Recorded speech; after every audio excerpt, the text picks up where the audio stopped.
में एक दूसरे के सामने नारेबाजी की जा रही है, अभद्र भाषा का इस्तेमाल किया जा रहा और एक दूसरे को उकसाया जा रहा। तो वहीं हुमायूं कबीर जो कि खुद एक कैंडिडेट है, वो धरने प्रदर्शन पर बैठे हुए हैं। उन्होंने सीधा टीएमसी पर बमबाजी करने का आरोप लगाया। उनका आरोप है कि पोलिंग बूथ पर बम गिराए गए टीएमसी की तरफ से। हुमायूं कबीर ने कहा कि टीएमसी वालों ने बॉम्बिंग की। अरुण सिंह हमारे साथ लगातार बने हुए हैं, मेरे सहयोगी। अरुण, जो माहौल है तनावपूर्ण होता जा रहा है, लेकिन क्या इससे वोटिंग भी प्रभावित हुई है? क्या परसेंटेज में ड्रॉप आया है? क्योंकि अब लोग जो है बाहर निकलने से भी डरेंगे इस तरीके से। देखिए, जो लोग मतदान का अपने इस्तेमाल अपने मताधिकार का करने जाने वाले थे वो जा रहे हैं और बहुत ज्यादा इससे कोई फर्क नहीं पड़ रहा है। बहुत ज्यादा संख्या में लोग आ रहे हैं मतदान केंद्रों पर।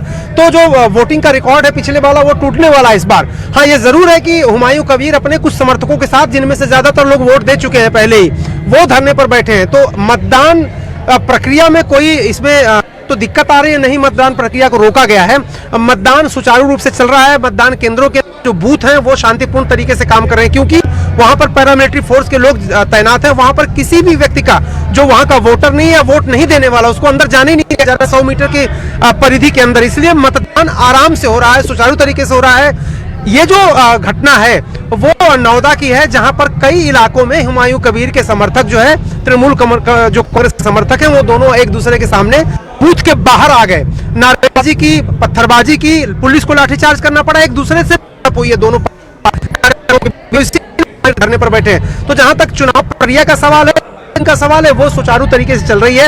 एक दो इलाके कहीं कहीं वोटिंग मशीन के खराब होने की बात आई थी, उसको रिप्लेस कर दिया गया है। हाँ, ये जरूर है कि स्थिति तनावपूर्ण बनी हुई है, क्योंकि दोनों पार्टी के जो कार्यकर्ता हैं, कई जगहों पर पत्थर से एक दूसरे पर हमला किया, कई जगहों से लाठी पर से हमला किया।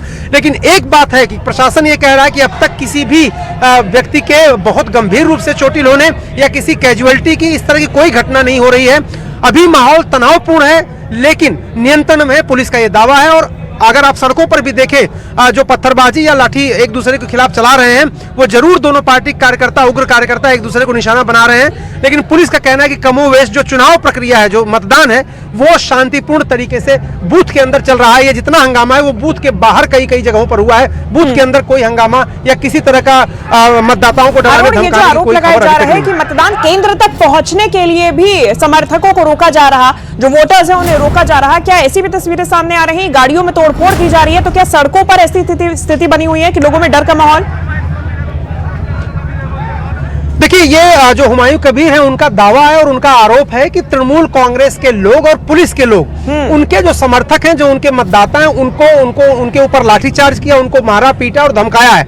लेकिन ये उनके आरोप हैं, वो चुनाव आयोग से हस्तक्षेप की मांग कर रहे हैं। इस तरह का कोई वीडियो, कोई सबूत उनकी तरफ से अब तक नहीं पेश किया गया है कि तृणमूल कांग्रेस के या फिर पुलिस के लोग जाकर के किसी व्यक्ति को बेवजह पीट रहे हो या उनको हिरासत में ले रहे हो। ये उनका आरोप है। और देखिए, चुनाव जब चलता है, कई उसके एंगल होते हैं। चुनाव वो जीतने वाला प्रत्याशी या चुनाव में जो अच्छा वोटिंग जिसके लिए हो रही वो प्रत्याशी, ये कई गिमिक्स ऐसे होते हैं पॉलिटिक्स में जो लोग आखिरी समय पर अपनाते हैं। तो क्या हुमायूं कबीर का धरने पर बैठना, क्या ये वाकई नेचुरली उनके खिलाफ साजिश हो रही है या पैरामिलिट्री फोर्स पूरे इलाके में तैनात है? क्या ये सही बात है? इस बात का कोई सबूत उनके पास नहीं है। विरोधी ये आरोप उनके